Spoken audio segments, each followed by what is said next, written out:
Pagpalain po tayo ng poong may kapal. Ito po si Binibining Juanita de Guzman Gutierrez, BSCDMS CD. Ito po ang pabalat ng aking aklat sa likuran. Narito po ang aking larawan, nakuha ng aking mahal na nanay.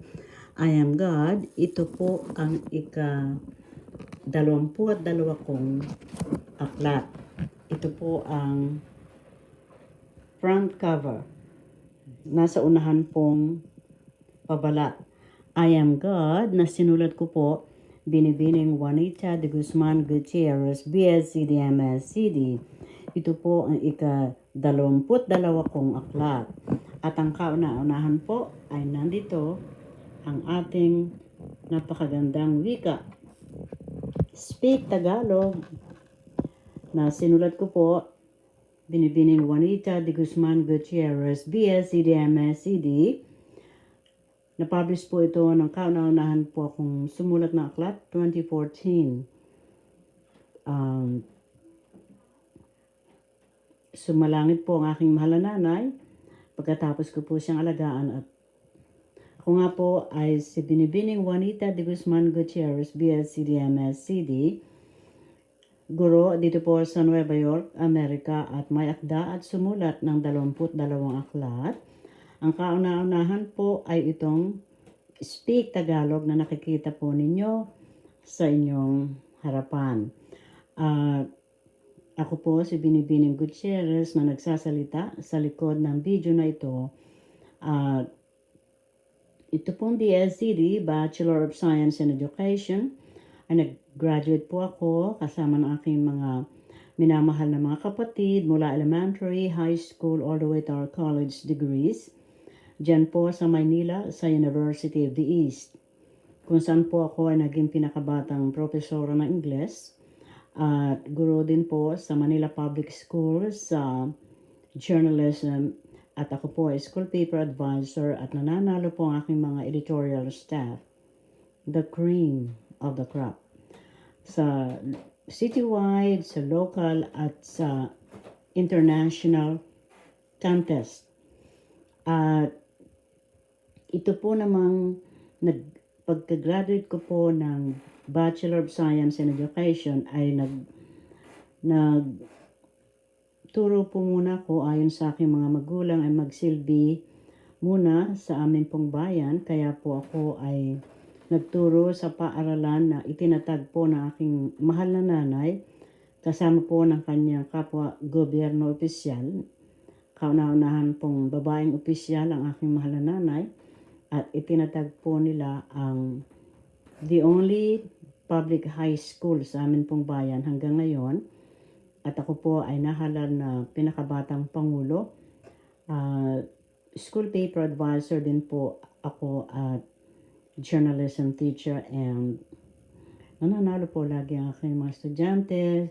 Katulad po ng nasabi ko kanina, local, provincial, national.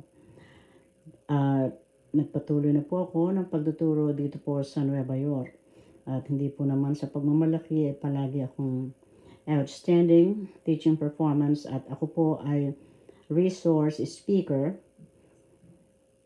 taon-taon sa Teachers Institute dito po sa Nueva York. Sa 5 borough ng Nueva York, Bronx, Manhattan, Staten Island, Brooklyn, and Queens.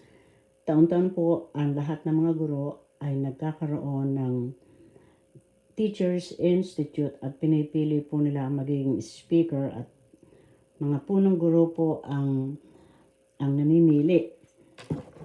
Narito po ang napakaganda naming cute na puppy kitty. Nandito po ako sa Canada, nagbabakasyon po at nandito ako sa basement ng bahay ng aking bunsong kapatid at dito nga po kami nung buhay pong aking mahal na nanay ay dito po kami nakatira at ito pong MSCD, Master of Science in Education, ay nag-graduate po ako sa Fordham University dito po sa Nueva York, Amerika. At dumalo po sa aking pagtatapos ang aking mahal na nanay at kasama po ng naming mga kapatid nung kami mga anak nila. Yung pong kuya ko na manager sa Makati Stock Exchange at yung kanyang may bahay ay vice president sa isang bangko. Ang panganay ko pong kapatid ay kapangalan ng aking mahal na nanay. Makikita po ninyo ang aking mahal na nanay sa larawan ng Mom and Chef Nanay Nene Teodora of Philippines Cuisine Cookbook Recipes. Yung pong aking panganay naming kuya ay pinakabatang commander sa Air Adjutant Office at naging commander din po siya sa Aviation Security Command. Nag-retire na po siya, may anak siyang doktora. At marami pa pong kwento o salaysay, Espanyol po yan. Pabanin po dahil kami po na aking mahal na nanay naglakbay na sa buong daigdig at sa aming pagtuturo sa Spain, sa Madrid, ako po ang ginawang translator from English to Spanish. Dahil po ako'y kumuha ng Espanyol dito sa Nueva York. Dahil nga po ang aking mga mag-aaral ay halos mga Spanish speaking. Alam po ng mga estudyante ko na kapag Tagalog ang aking itinuturo, Tagalog lahat. At kapag wikang English, English lahat. Kaya po paamanin po kung minsan ay makakapagsalita ako ng wikang Banyaga. At marami pa pong salaysay sa akin pong mga 22 aklat na makikita po ninyo sa Amazon, sa akin pong website, juanitagutierrez.com, at lahat po ng aklatan sa buong daigdig. At ang atin pong pamagat ng aking video na ito, Silence is Golden. Sa Tagalog po, sa wikang Tagalog ay ang katahimikan ay ginto. O kaya po ay gininto ang katahimikan. At nasabi nga po ng mahal na Jesucristo, be still and know that I am. Sa wikang Tagalog po ay maging tahimik at kilalanin mo na ako ay nasa iyo. Dahil ayon po kay Santo Hermano, lahat po tayo na tao ay banal. Dahil ang may kapal, ang poong lumikha, ay tumitibok po sa ating mga puso. Sino po ang makakapagpatibok niyan kung hindi ang poong lumikha? Kaya po, siya nga po pala, ito po ay hindi sa relihiyon. Dahil nga po, tayo ay anak lahat ng may kapal. At tayo ay banal. Kapag ito po ay ating isinaisip ayon kay Santo Hermano at pinaniwalaan at tinanggap, matagal nang umalis si Satanas. At tayo ay magkakaroon ng kapayapaan, kasaganaan, at kasiyahan. Subalit, nakalimutan po natin na ang nakapagpapatibok sa ating mga puso ay ang poong lumikha. At narito po ang ating poong lumikha. Kaya nga po sabi ni Santa Faustina sa kanyang aklat na pinamagatan sa wikang Ingles na The Diary of Saint Faustina, sa wikang Tagalog po ay ang talambuhay ni Santa Faustina, at nakakausap niya ang mahal na Jesucristo. At sabi po ng mahal na Jesucristo sa kanya,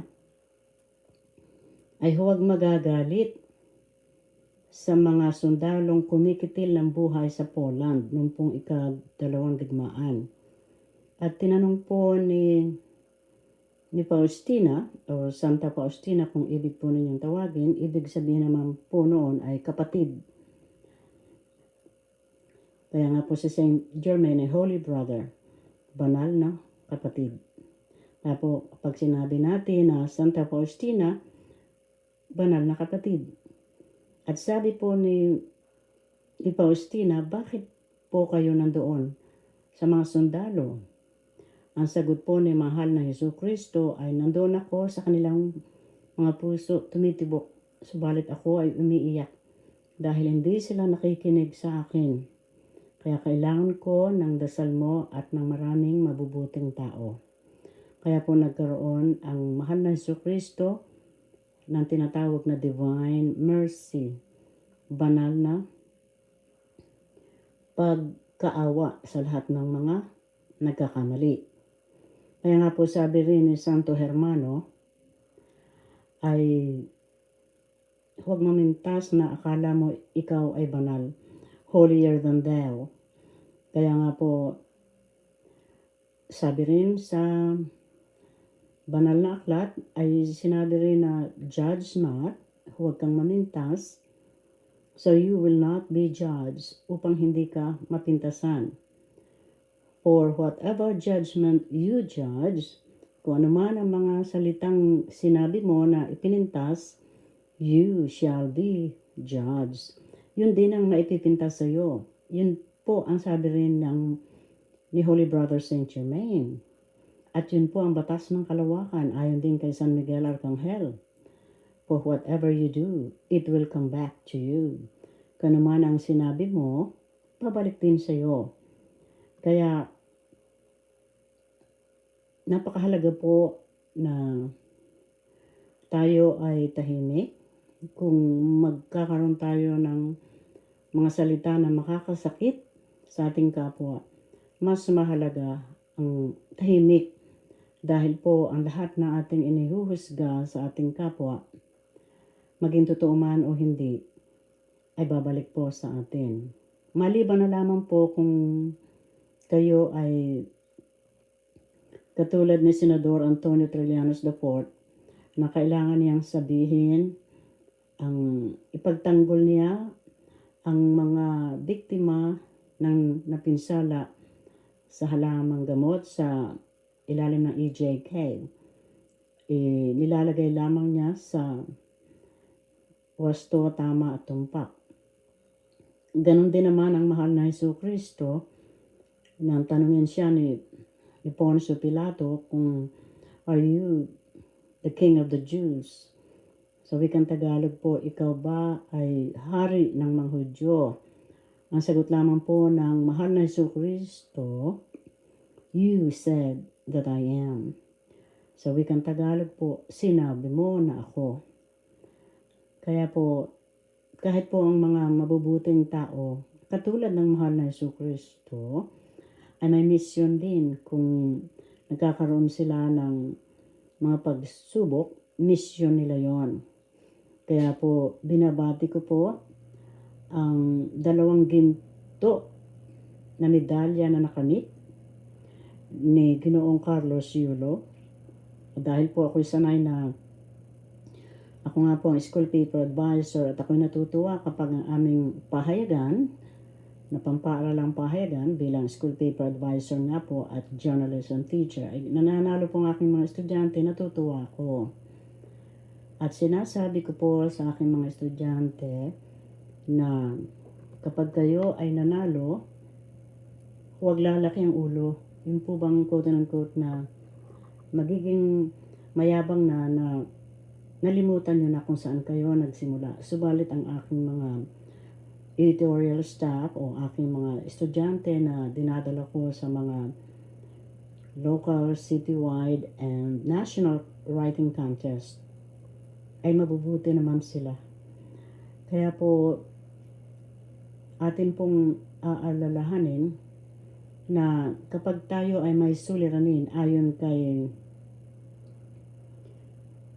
Abraham. Ito pong si Abraham ay multidimensional being. Sa wikang Tagalog po ay iba-iba siyang katauhan na matatawag po natin sa wika Ingles na extraterrestrial dahil siya po ay nasa kalawakan at mahal na mahal niya tayong mga tao. Pamanhin po. Galing lamang po ako sinipon po ako dahil bago ang klima dito sa Canada at magaling na nga po ako, salamat po sa may kapal. At kaya po nakakapag-record na ako ng video. Nagpapasalamat po ako sa lahat ng mga nanonood at nagkukomento ng maganda at nagla-likes. Marami pong salamat. At sabi nga po ng mahal na Jesucristo, be still and know that I am. Maging tahimik ka at kilalanin mo ako. Yung pong ako ay iyon ang I am sa wikang Ingles. At yung pong I am, yun po ang pangalan ng poong lumikha. Nang tawagin ng poong lumikha si Moses. Sa wikang English po yun po ang bigkas, Moses. Sa wikang Espanyol din na Tagalog, Moises. Tinanong niya kung ano ang pangalan sa likod ng nagliliyab na puno. At ang sabi ng nagliliyab na puno, I am is my name forever. Sa wika Ingles po, ako ang pangalan ko, magpakailan pa man. Kaya po napakagandang pangalan, madaling matandaan.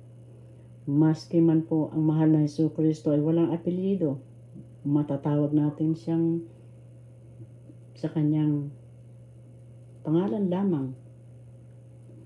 Ang mahal na Birhen, matatawag din natin na pangalan lamang niya. Matatandaan po ninyo na ang mahal na Jesucristo ay mapagpakumbaba sa kanyang mahal na ina, ang mahal na Birhen. Nung pong kasal sa Cana, naglakbay po kami sa world tour nga po at nakarating po kami pamanhin po, sa Israel, sa Palestine, sa Bethlehem, at lahat po ng mga pook na nandoon ang mahal na Jesucristo. At doon po sa wedding at Cana, or Cana, kung naman po ang bigkas sa English, Cana, o Cana po sa Tagalog, ay dumalo po sa kasal ang mahal na Birhen at ang mahal na Jesucristo. At nang makita po ng mahal na Birhen, naubos na ang mga wines o alak sa kasal. Sinabi po niya sa kanyang anak, mahal na Jesucristo, na wala na silang alak. Yun lamang po ang kanyang sinabi. At ang sagot po ng mahal na Jesucristo ay, sa wika English po, woman, what is that to me? Sa wikang Tagalog po, babae, ano sa akin yan? Ibig sabihin po, sabi ng mahal na Jesucristo, hindi pa niya panahon na gumawa ng milagro.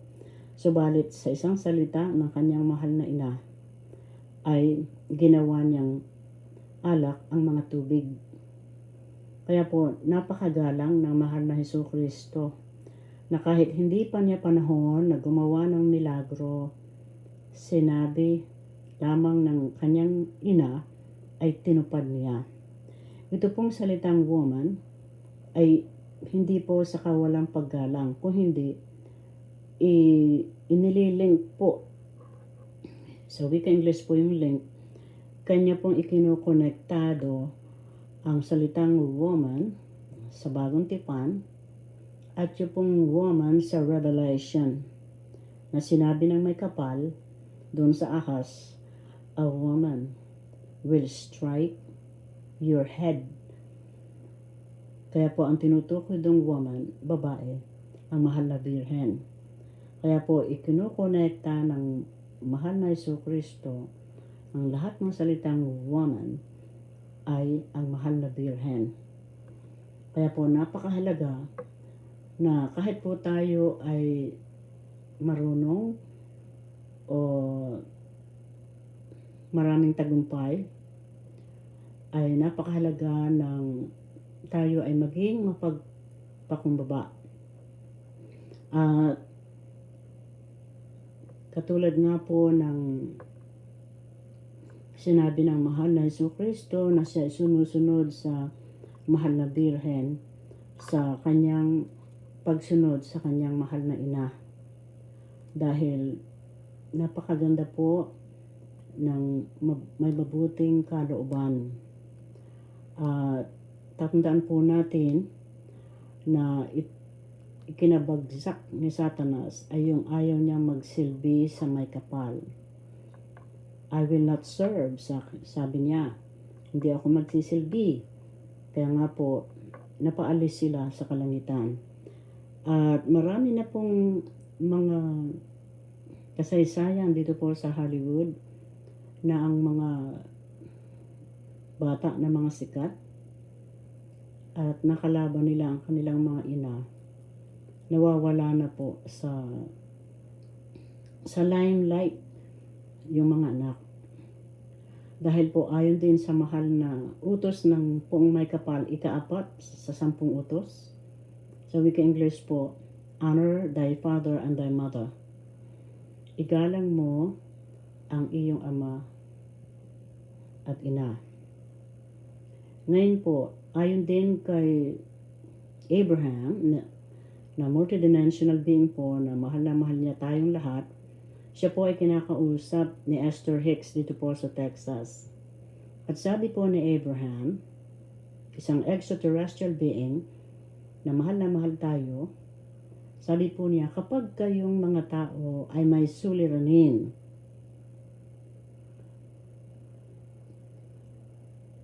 pumunta kayo sa isang tahimik na pook o lugar. Espanyol po yung lugar. Tahimik na pook. Doon kayo pumunta. Nag-iisa kayo. In silence, God speaks nga po. Sa katahimikan, ang May Kapal ay nagsasalita.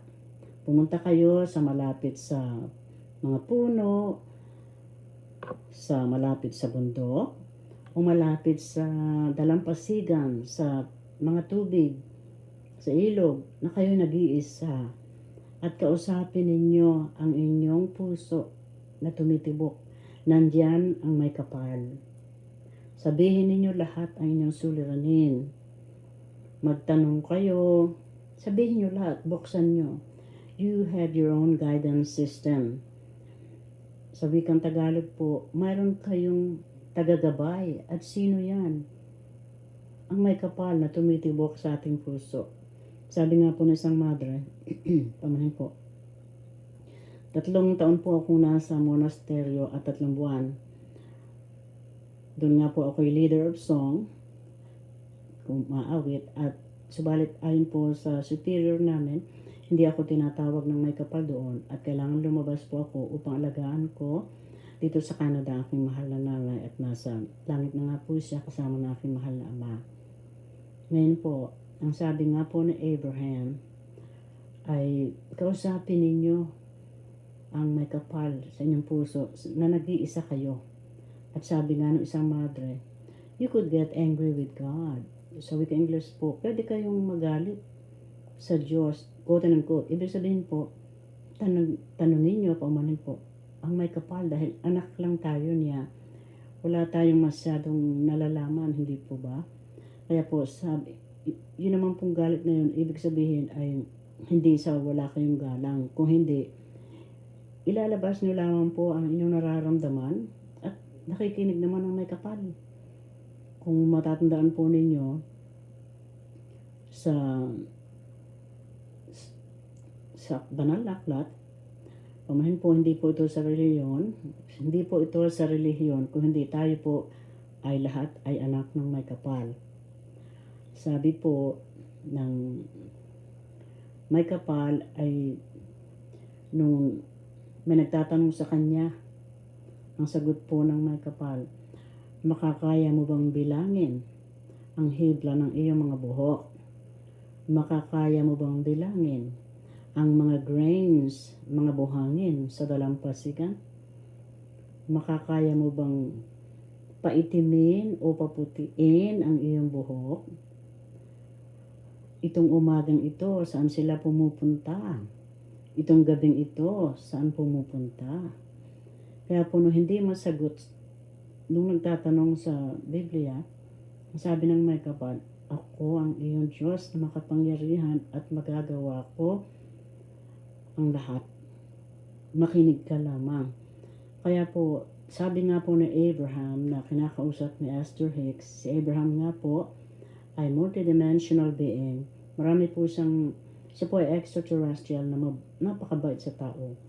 Sabi nga po niya, kapag kayo ay may suliranin, pumunta kayo sa isang puok o lugar na kayo ay nag-iisa.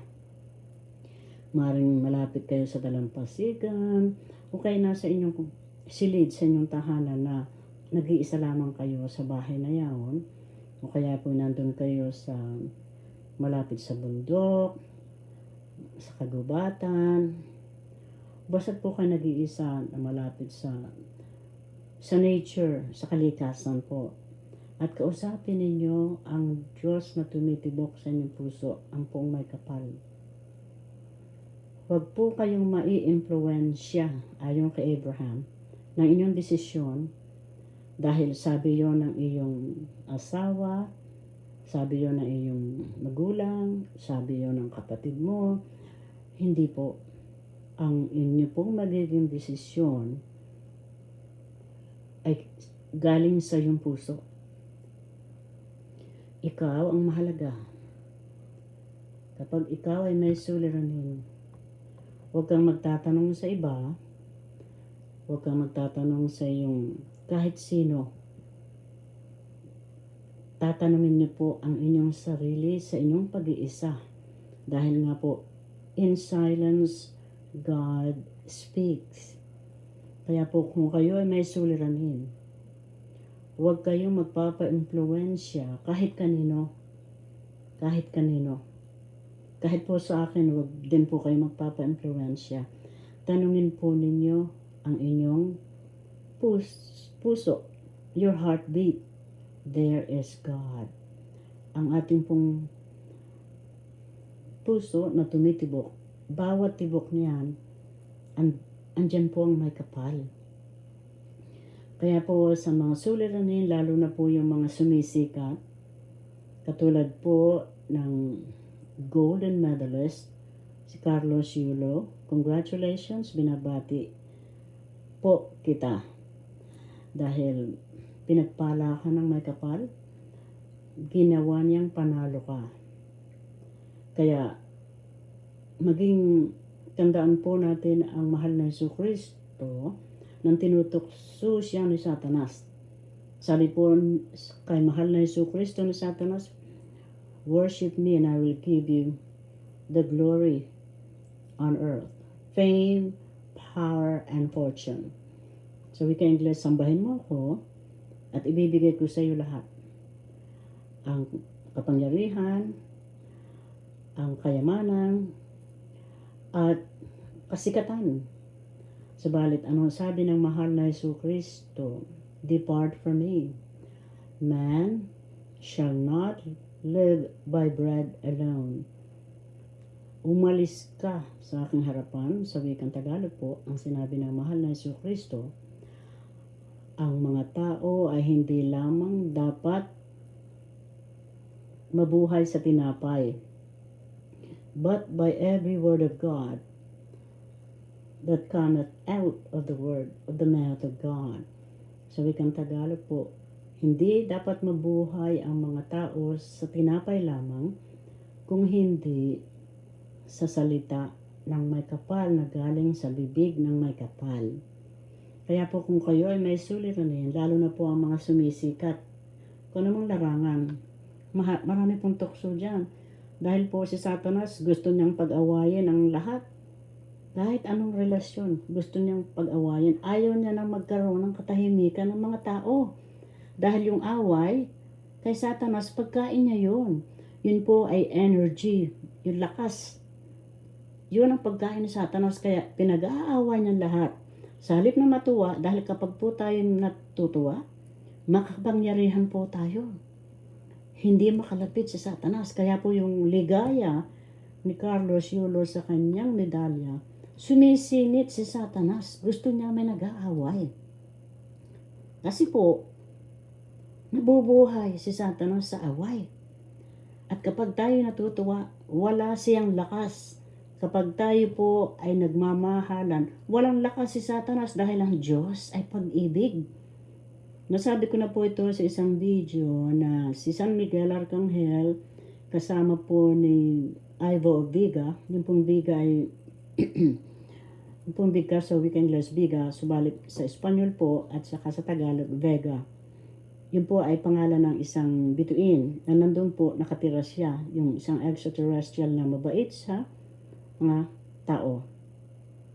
Sabi po nila ni San Miguel Arcangel at ni Ivo at Viga, ni Ivo of Viga, ibig sabihin po doon nakatira sa star ng Viga, sa bituin ng Viga, ay o Vega sa wikang Tagalog na bigkas po.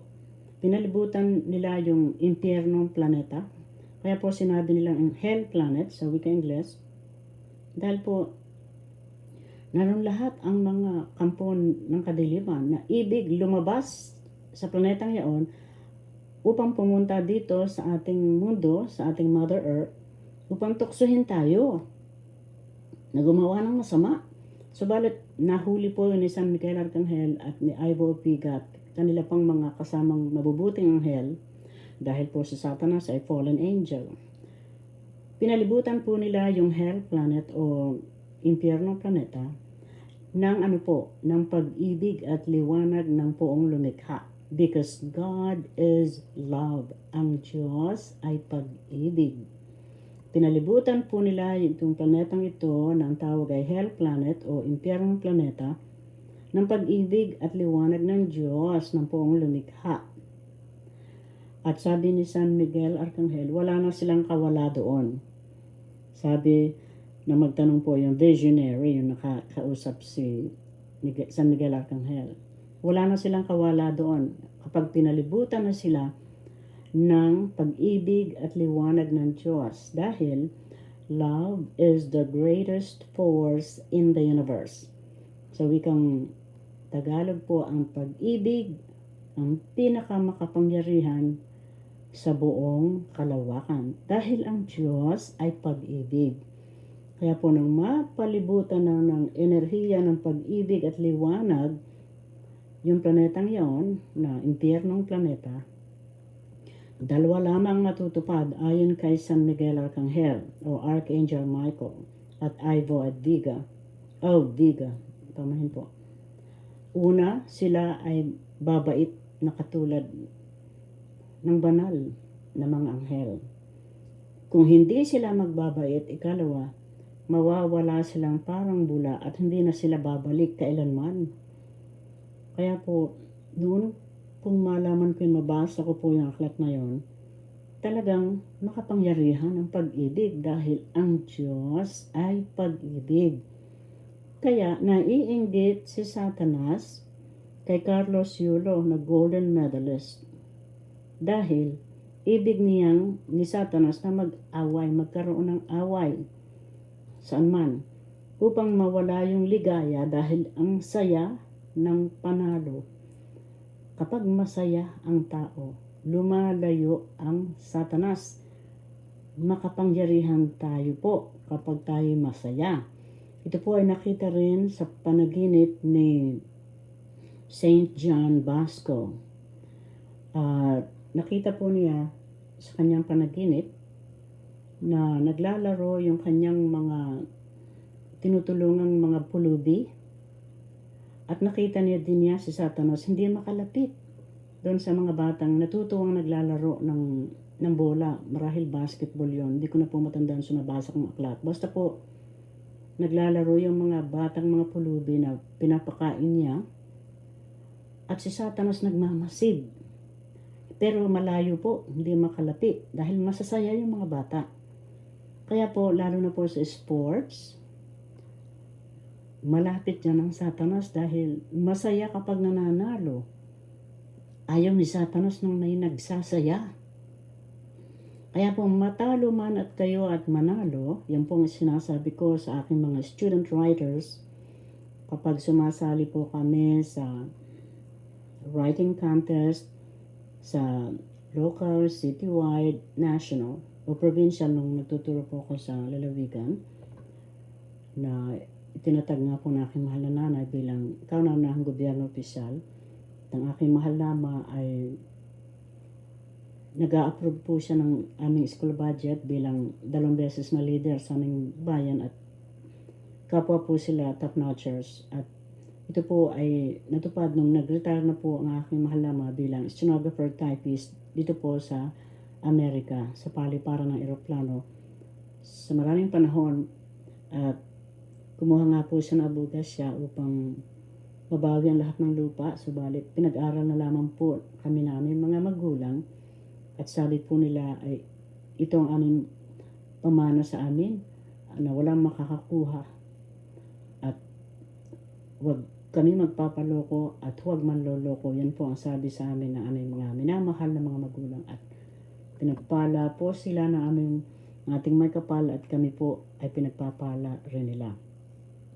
Kaya po, yun ang aking pinapayo sa aking mga journalism students.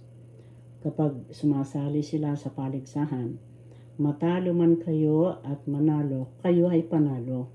Dahil napili ko kayo upang mag-represent ng ating eskwelahan at ng ating pahayagan. Kaya kayo panalo na.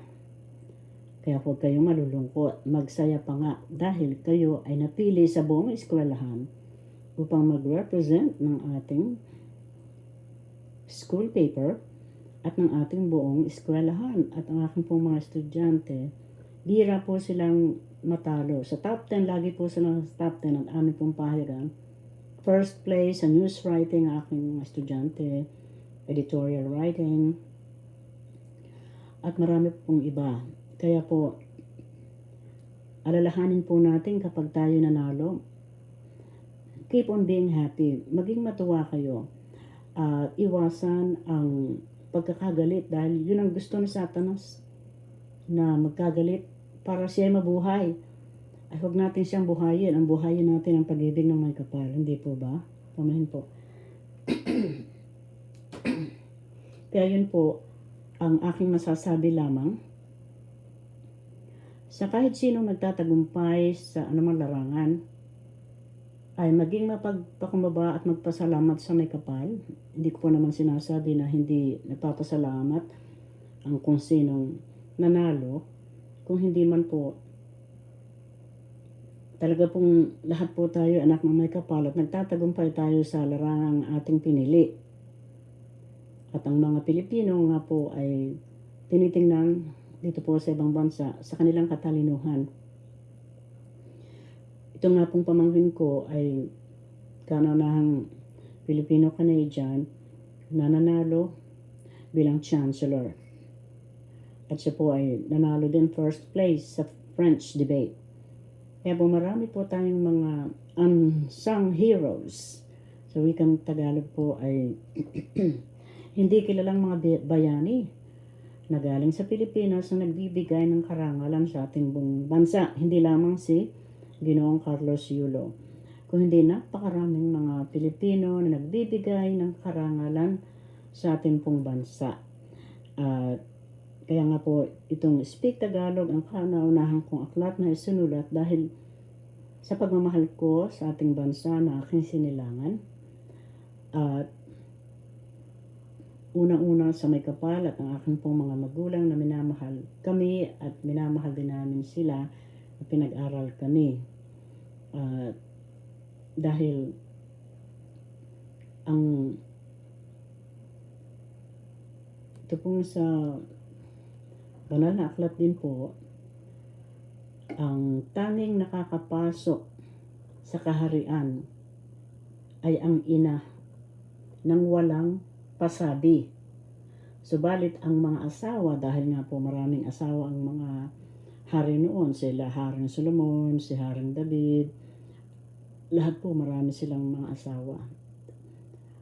Kaya po, ang tanging nakakapasok sa kaharian, kahit may mga pagpupulong o meeting sa Ingles, wika Ingles, ang mga hari, walang istorbo kung hindi ang ina. Kapag ang asawa ay nag-istorbo ng walang yung pong advance notice sa wika Ingles, na hindi agad nagsabi, ay mapapahamak sila, baka mapagutan pa ng ulo, o talaga pong mabigat ang parusa sa mga asawa na pumupunta sa isang pagpupulong ng mga hari na kanilang esposo o na walang pasubali, na walang pasabi. Subalit tanging ang ina lamang ng hari ang nakakapasok sa kaharian ng walang sabi. Basta papasok siya doon, ina lamang ang nakakagawa. Ibig sabihin, napakaganda ng isang ina. Katulad din ng mahal na Birhen, tanging siya lamang na nakapagsabi kay mahal na Jesucristo kahit hindi pa panahon ng mahal na Jesucristo na gumawa ng milagro. Isang salita lamang ng mahal na Birhen, sinunod niya. He turned water into wine. Ginawa niyang alak yung tubig. Sa isang salita ng mahal na Birhen. At ang sinabi lamang ng mahal na Birhen, they have no more wine. Sa wikang Tagalog po, wala na silang alak. Kaya po napakahalaga ng isang ina. Kahit po sa hari, ang isang ina lamang ang nakakapasok sa kaharian kahit anumang importanteng mga pagpupulong ang ginagawa ng hari sa kanyang mga kalakbay. Tanging ina lamang ang nakakaistorbo ng meeting ng hari ayon sa mga pag nabasa po ninyo ang banal na eskritura. Hindi po ito sa relihiyon kung hindi tayo po ay anak ng may kapal. Iisa po lahat tayong magkakapatid at tayo po lahat ay banal dahil tumitibok po ang ating may kapal sa ating puso. Kaya po kung kayo ay may suliranin ayon kay Abraham, kayo po ay magdesisyon galing sa inyong puso. Hindi yung magdedesisyon po kayo. Huwag po kayo magdedesisyon na dahil na-influensyahan kayo ng kahit sino. Ang magdedesisyon po ay kayo at tanungin niyo po ang mahal na poong may kapal na tumitibok sa inyong puso. At paano po ninyo malalaman na ang poong may kapal ang nagdesisyon sa inyong desisyon? Na galing sa may kapal ang inyong desisyon. Yun po ay kung kayo ay masaya at wala kayong resistance. Kapag masaya, nagtanong po kayo sa may kapal, sinabi niyo lahat ang inyong mga suliranin sa inyong pag-iisa, because in silence God speaks. Sa katahimikan, nagsasalita ang may kapal. Kapag nasabi niyo lahat sa may kapal na tumitibok sa inyong puso, ang lahat ng inyong suliranin, at pagkatapos noon, wala na kayong maisip, tahimik na lamang po kayo, at yung unang mga isip na sumagi sa inyong kaisipan, yun ang sagot sa inyo ng may kapal. At ang inyo pong pagsubok doon, kung yun ay galing sa may kapal, kapag yun pong desisyon na yun ay nagbibigay sa inyo ng kasiyahan, ng katuwaan, na walang pasubali, na walang resistensya. Dahil napunong-puno ng pag-ibig kayo sa inyong sarili at sa inyong kapwa, maging sino man sila. Yan po dahil ang may kapal, ang poong lumikha, ay pag-ibig. Ang Diyos ay pag-ibig.